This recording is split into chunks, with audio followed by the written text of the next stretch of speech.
नमस्कार। India debate में आप सबका स्वागत है। मैं हूं आशुतोष पाठक। मित्रों, आज फिर एक बड़ी खबर लाया हूं। जिस बात की शंका थी, वो बात धीरे धीरे सच साबित हो रही है। शंका थी कि अजीत पवार की मृत्यु को इतने सहज तरीके से महाराष्ट्र नहीं जाने देगी।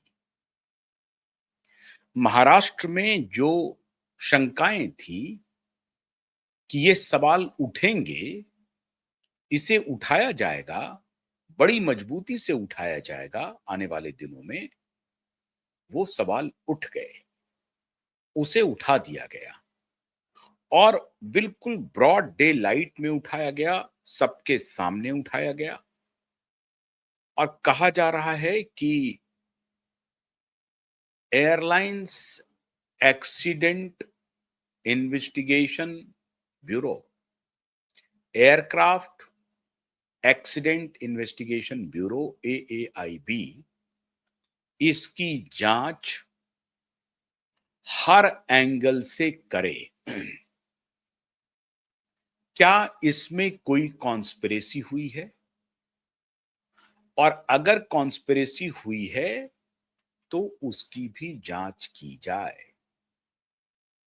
असल में अजित पवार के भाई, चचेरे भाई, मतलब शरद पवार के दूसरे भतीजे रोहित पवार ने ये सवाल उठा दिया है। अब आप याद कीजिए, प्लेन क्रैश के तुरंत बाद बहुत ज्यादा इंतजार भी नहीं किया गया। कुछ ही घंटों के बाद जो पहली प्रतिक्रिया आई थी इस तरह की डिसेंट की या सवाल की, वो आई थी बंगाल की मुख्यमंत्री ममता बनर्जी की तरफ से। और ममता बनर्जी के की प्रतिक्रिया पे उत्तर प्रदेश के पूर्व मुख्यमंत्री और समाजवादी पार्टी की राष्ट्रीय अध्यक्ष अखिलेश यादव की प्रतिक्रिया थी। अखिलेश यादव ने ये नहीं कहा कि जो बात ममता बनर्जी कह रही थी, लेकिन ममता बनर्जी की कही हुई बात को एक प्रकार से हवा दे रहे थे, बल दे रहे थे और कह रहे थे कि अगर ममता दीदी कह रही हैं कि इसकी जांच निष्पक्षता से होनी चाहिए और अगर वो कह रही हैं कि सुप्रीम कोर्ट के अधीन ये इंक्वायरी हो तो होनी चाहिए, क्या दिक्कत है, क्यों नहीं की जा रही है? अखिलेश यादव ने एक प्रकार से ममता जी के बयान की पुष्टि कर दी, बिना ये कहे हुए कि उनको कोई शंका दिखाई पड़ रही है इस प्लेन क्रैश में। उन्होंने ऐसा कुछ नहीं कहा जिससे लोग ये सवाल उठाते कि अखिलेश यादव कोई शंका व्यक्त कर रहे हैं। उन्होंने कहा कि ममता दीदी अगर कुछ बात कह रही हैं तो ठीक ही कह रही होंगी, इसकी जांच होनी चाहिए। उसके बाद माननीय शरद पवार का उसी दिन संध्या काल तक बयान आ जाता है कि नहीं, इस तरह की जो बात चल रही है हवा में कि अजित का जो प्लेन क्रैश हुआ है उसमें कोई फाउल प्ले है, उसमें कोई साजिश है, ये सब बात अनर्गल है, गलत है। शरद पवार ने ही इस पूरे बयान की हवा निकाल दी। उन्होंने खुद कहा इसमें कोई कॉन्स्पिरेसी नहीं है, कोई साजिश नहीं है। लेकिन उसके बाद घटनाक्रम बड़ी तेजी से बदला। 4 दिन के अंदर ही सुनेत्रा पवार डिप्टी सीएम की पदभार ग्रहण कर लेती है और उसके बाद सुनेत्रा पवार एक पॉलिटिशियन के रूप में, एक राजनेत्री के रूप में, वो जो विक्टिम हुई और जो दूसरे लोग थे, वो जो उनके जो पीएसओ थे, उनके यहां गए हैं वो श्रद्धांजलि अर्पित करने के लिए। और फिर 13वीं हुई नहीं हुई या इन लोगों में 13वीं होती है नहीं होती है, इनका भरोसा भी है या नहीं है, कुछ नहीं पता। लेकिन सुनेत्रा पवार ने जो सनातन की के रीति रिवाज हैं उसके हिसाब से 12, जिसके लिए उदित राज कह रहे थे कि सनातन कहां गया, आपका आपका हिंदू धर्म कहां गया? आपने तो हिंदू धर्म की तिलांजलि दे दी, सनातन धर्म की तिलांजलि दे दी। आपने जो अशुभ कार्य अभी समय चल रहा है उसमें आपने शुभ कार्य कर लिया, उसमें आप डिप्टी सीएम का पद ग्रहण कर लिया जो आपको नहीं करना चाहिए था। लेकिन बड़ी तेजी से घटना आगे बढ़ी और सुनेत्रा पवार को अपनी पार्टी के जो नेता थे उन्होंने जो सलाह दिया, उसी सलाह को उन्होंने स्वीकार किया और अपने ससुर की, जो चचेरे ससुर हैं, उनकी सलाह को उन्होंने मानने से इनकार कर दिया। और शरद पवार चाहते थे कि अगर ये काम करना ही था तो 12 दिन के बाद करते, 13 दिन के बाद करते। अगर आप नहीं भी मानते हैं तो जो लार्जर पॉपुलेशन है, जो बृहत्तर आबादी है, वो जो सनातन धर्म को मानने वाली आबादी है, वो कम से कम इस बात के लिए आपको एक प्रकार से बधाई देते कि हाँ, आपने 12-13 दिन तक इंतजार किया और सनातन धर्म का पालन किया। अगर आपको नहीं भी करना था रिचुअल्स, तो भी आप ऐसा कर सकती थी। और इसी आलोक में शरद पवार ने कहा कि ये जो पदभार उन्होंने ग्रहण किया है, इसमें जल्दबाजी की गई। इतनी जल्दी की आवश्यकता क्या थी? क्योंकि ठीक 1 दिन पहले शरद पवार ने अपने घर पर मीटिंग बुलाई थी, जिस मीटिंग में पार्थ पवार को और सुनेत्रा पवार को भी आमंत्रित किया था। उनकी इच्छा थी कि अब ये जो घटना हो गई है, इस घटना से कैसे उबरा जाए, नंबर 1। नंबर 2, पार्टी की अब दिशा क्या होगी? अब अजित नहीं है, तो एक परिवार के बड़े मुखिया के रूप में उन्होंने सुनेत्रा पवार को आमंत्रित किया, उनके बेटे को भी आमंत्रित किया, मतलब अपने पोते को भी आमंत्रित किया और कहा कि हम लोग बैठ करके तय करें कि अब क्या करना चाहिए। लेकिन अजित पवार के गुट को यह अंदेशा हो गया कि शरद पवार इस मौके का फायदा उठाना चाह रहे हैं और अजित के एब्सेंस में वो मुमकिन है कि एनसीपी अजित पवार की गुट को एनसीपी शरद पवार में विलय कर लें और एनसीपी पुरानी एनसीपी हो जाए और दोनों पार्टी का विलय हो जाए। क्योंकि इसके पहले 17 जनवरी की घटना का याद दिला रहे थे सारे लोग कि 17 जनवरी को अजित पवार और शरद पवार की जो मीटिंग हुई थी उसमें और भी लोग थे, लेकिन अजित पवार की पार्टी से अकेले अजित पवार थे, वही गए थे मिलने के लिए। अजित पवार अब इस दुनिया में है नहीं। शरद पवार की पार्टी से जयंत पाटिल का बयान आया कि अजित दादा पवार की जो मुलाकात हुई थी 17 जनवरी को, उसमें पार्टी के विलय की चर्चा हुई थी और हम लोग पार्टी विलय की फॉर्मेलिटीज को तय करने वाले थे कि कैसे क्या किया जाए, अगर विलय होगा तो किसको कहां पर कैसे एडजस्ट किया जाएगा। ये पॉलिटिकल पार्टी है, कंपनी भी अगर आप मर्जर होता है तो उसमें भी एडजस्टमेंट होता है, तो पॉलिटिकल पार्टी में तो एडजस्टमेंट होता ही। तो जयंत पाटिल साहब का कहना था कि 17 जनवरी की मुलाकात में अजित पवार और शरद पवार के बीच में बहुत ही कॉर्डियल मीटिंग हुई थी और हम लोग लगभग इस निर्णय पर पहुंच गए थे कि हम लोगों को विलय करना है। अब विलय कैसे करना है उसकी फॉर्मेलिटीज पर हम लोगों को आगे चर्चा करनी थी। इस बीच में यह घटना हो गई है, तो हम लोगों का विलय ड्यू था, जो लगता है कि अब थोड़े समय के लिए टल गया। अब इसी आशंका को ध्यान में रखते हुए प्रफुल्ल पटेल, छगन भुजबल, मुंडे साहब, वो तटाते जी जो हैं, वो सारे लोग मिल गए जो अजित पवार की पार्टी के जो वरिष्ठ नेता थे, वो एक प्रकार से साया की तरह साथ साथ चल रहे थे। प्रफुल्ल पटेल और छगन भुजबल तो समझिए कि बिल्कुल लेफ्ट एंड राइट मैन के रूप में चल रहे हैं सुनेत्रा पवार के साथ साथ। इन सबने सलाह दिया कि नहीं, ये जल्दबाजी होगी पार्टी के विलय की घोषणा करना, और इसलिए उन्होंने ये तय किया कि नहीं, हम डिप्टी सीएम का जो हमें पद मिल रहा है वो स्वीकार कर लेंगे। भारतीय जनता पार्टी की तरफ से कहा गया कि भाई हमें कोई आपत्ति नहीं है, आप लोग तय कर लीजिए। आप लोगों को अगर लगता है कि हमें पार्टी का विलय करना चाहिए, ये आपका मामला है। हम तो अजित दादा पवार की जो कुर्सी है वो खाली है और अजित दादा पवार की पार्टी एनसीपी जो है, उनको हम ये कुर्सी देने के लिए तैयार हैं। उप मुख्यमंत्री के पद पर अब अजित पवार नहीं है, तो हम ये नहीं कहेंगे कि हम उप मुख्यमंत्री की कुर्सी किसी और को देंगे। हम अपनी तरफ से ऐसा नहीं करेंगे। पार्टी के साथ हमारा अलायंस, महायुति बरकरार है और हम उसी को आगे बढ़ाएंगे। भारतीय जनता पार्टी की तरफ से ये कह दी गई थी। लेकिन अब इस बीच में खेल हो गया खराब। शरद पवार के दो दांव गड़बड़ हो गए। शरद पवार ने मीटिंग बुलाई, उस मीटिंग में सुनेत्रा पवार और पार्थ पवार गए नहीं, मिले नहीं, और दूसरे ही दिन सुनेत्रा पवार ने डिप्टी सीएम की शपथ ले ली, जिस पर शरद पवार की प्रतिक्रिया आ गई। उसके बाद से शरद पवार का अभी तक उस तरह से कोई बयान नहीं आया है। हाँ, बारामती में वो एक्टिव दिखे हैं।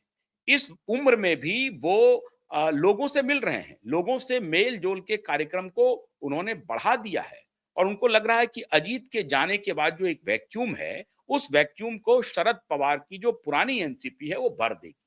तो एक बार वो एक्टिव दिखे भी, इसीलिए वो कह रहे हैं कि old man is in action. Sharad Pawar वहां पर एक्टिव दिख रहे हैं। अब इतने दिन बीतने के बाद, लगभग आज 11-12 दिन बीत चुके हैं। 28 जनवरी को याद होगा आपको ये घटना हुई थी। आज 13 दिन बीत गए हैं। 13 दिन के बाद, 12 दिन के बाद उनके चचेरे भाई रोहित पवार ने 3-4 सवाल किए हैं और बहुत गंभीर सवाल उठा दिए हैं। वो 3-4 सवाल क्या हैं? पहला, कि अजित पवार जब भी फ्लाई करते थे तो यकायक फ्लाई नहीं करते थे, बहुत सोच समझ करके, प्लान करके करते थे। क्विक फ्लाइंग शेड्यूल उनका नहीं बनता था। और 27 जनवरी को ही संध्या में इनको पुणे जाना था, बारामती जाना था। तो संध्या काल में एक बड़े नेता के साथ अजित पवार की मुलाकात होती है और वो मुलाकात थोड़ी लंबी चलती है। लंबी होने की वजह से जो संध्या काल का जो की यात्रा जो प्लान्ड थी, वो यात्रा कैंसिल हो गई। यहां तक कि उनका जो कॉन्वॉय था, डिप्टी चीफ मिनिस्टर हैं, वो अगर कहीं यात्रा करेंगे तो पूरा उसकी तैयारी होती है। तो उसका पूरा कॉन्वॉय तैयार था उनको लीड करने के लिए, उनको बारामती ले जाने के लिए। 27 जनवरी को कितने बजे वो निकलना था उनको? क्या लेट नाइट यात्रा से उन्होंने कैंसिल कर दिया? रात्रि की यात्रा को उन्होंने विराम कर दिया, क्योंकि 200-250 किलोमीटर है मुंबई से बारामती। जो जो एरियल जो दूरी है, और वही लगभग बारामती की दूरी भी 256 किलोमीटर या 260 किलोमीटर मान लीजिए। तो 256 से 260 किलोमीटर की दूरी है मुंबई टू बारामती।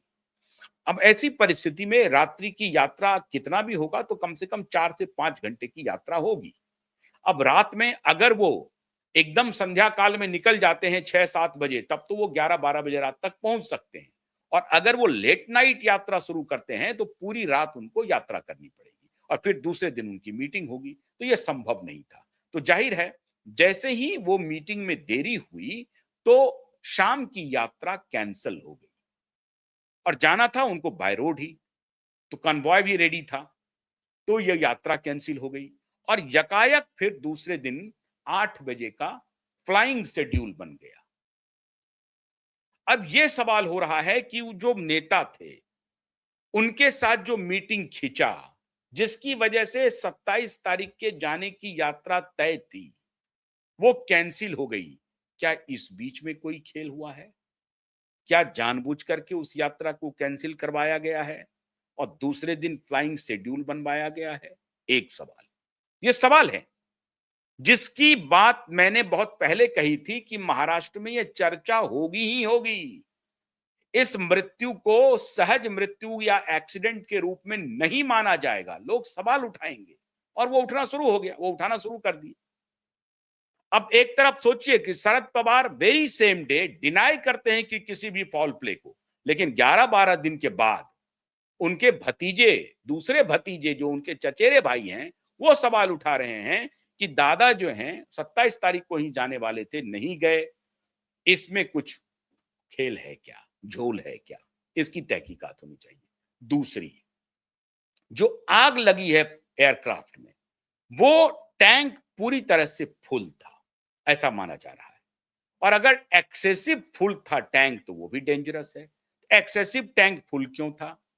दूसरी बात, तीसरी बात कि अगर एक बार गो अराउंड हुआ तो दूसरी बार भी गो अराउंड हो सकता था।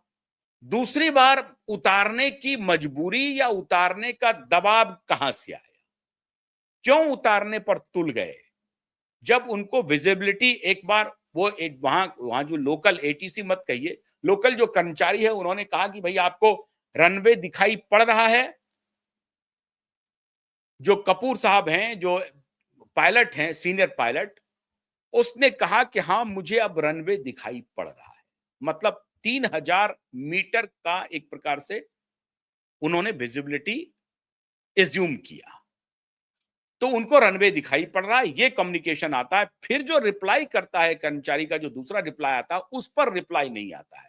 हाँ ठीक है, हम लैंडिंग के लिए तैयार हैं, ये रिप्लाई आता ही नहीं है और इसके आने के पहले ही प्लेन क्रैश कर जाता है। 8:43, 8:44 की ये बात है। इसी 30, 35, 40 सेकंड में खेल एकदम से खराब हो जाता है और क्रैश करने के पहले एयरक्राफ्ट टिल्ट होता हुआ दिखाई पड़ रहा है, सीसीटीवी का फुटेज है। तो उनका यह कहना है, रोहित पवार का, कि जो सीसीटीवी का फुटेज दिखा रहा है वो दिखा रहा है कि एयरक्राफ्ट रनवे की तरफ न जाकर के रनवे से लेफ्ट की तरफ पहले ही टिल्ट हो चुका है। तो ये टिल्ट तो हवा में हो चुका है ऑलरेडी। इसका मतलब अगर कोई खराबी है, कोई गड़बड़ी है, तो लैंड करने के बाद नहीं हुई है, लैंड के पहले ही हो चुकी है और उस वजह से वो लेफ्ट टिल्ट करता है। अब इसमें मिसकैलकुलेशन ऑफ पायलट भी हो सकता है। उनको दिखाई पड़ रहा हो कि नहीं रनवे लेफ्ट में है, तो उन्होंने लेफ्ट में थोड़ा सा टिल्ट किया, लेकिन ऐसे जगह पे टिल्ट किया है जहां से अगर वो लैंड भी करते, क्योंकि उस जहां से टिल्ट हो रहा है और रनवे का जो टच डाउन का समय है वो बहुत कम है, ऐसी परिस्थिति में अगर वो टच डाउन भी करता तो जो व्हील है वो व्हील भी टिल्ट होता, फिर भी क्रैश होने के चांसेस थे। लैंड होने के बाद भी क्रैश हो सकता है। तो ये टिल्ट का पोजीशन ये दिखा रहा है। तो रोहित पवार ये कह रहे हैं कि जो सीसीटीवी फुटेज में जो टिल्ट होने की जो बात दिखाई पड़ रही है उसकी जांच करनी पड़ेगी। और चौथी बात ये कही जा रही है कि क्या वो जो टैंक है वो बॉम्ब के रूप में बन गया, क्योंकि एक्सेसिव टैंक था और वहां से कहीं कुछ लीक हुआ है। जो फ्यूल टैंक है वो बॉम्ब का रूप ले लिया है, या कोई एक्सप्लोसिव एयरक्राफ्ट में था जिसकी टाइमर पर जो टाइमिंग के साथ लगा हुआ था और वो फिर उतरते ही वो आग का गोला बन गया कि टच जैसे ही करेगा वो ब्लास्ट कर जाएगा। अब ये सब स्पेकुलेशन है, ये सब कयासबाजियां हैं, लेकिन चूंकि शरद पवार के चचेरे भाई रोहित पवार इस सवाल को उठा रहे हैं तो ये मामला पॉलिटिकल हो गया और इस पॉलिटिकल मामले पर अब वहां रोटी जरूर सेकी जाएंगी। मतलब अजित पवार की जो प्लेन क्रैश हुई है वो यूं ही अननोटिस्ड नहीं जाएगा। जांच के नाम पर राजनीति को आगे बढ़ाया जा सकता है। जांच के डिमांड के नाम पर जो अपोजिशन पार्टी जो कि सत्ता में है उस पार्टी के खिलाफ कुछ माहौल बनाया जा सकता है। उसकी कवायद शुरू होगी। पीड़ा इस बात की भी होगी कि भाई मेरी भाभी हम लोगों की बात नहीं मानी और भारतीय जनता पार्टी के साथ चली गई, एकनाथ शिंदे के साथ चली गई और फटाफट उन्होंने जाकर के ओथ भी ले लिया। इतनी जल्दबाजी क्या थी? तो अब इन सवालों को सामने लाया जा रहा है। रोहित पवार सवाल पूछ रहे हैं, पूछना चाहिए था सुनेत्रा पवार को। सवाल है कि सुनेत्रा पवार ये सवाल क्यों नहीं पूछ रही है?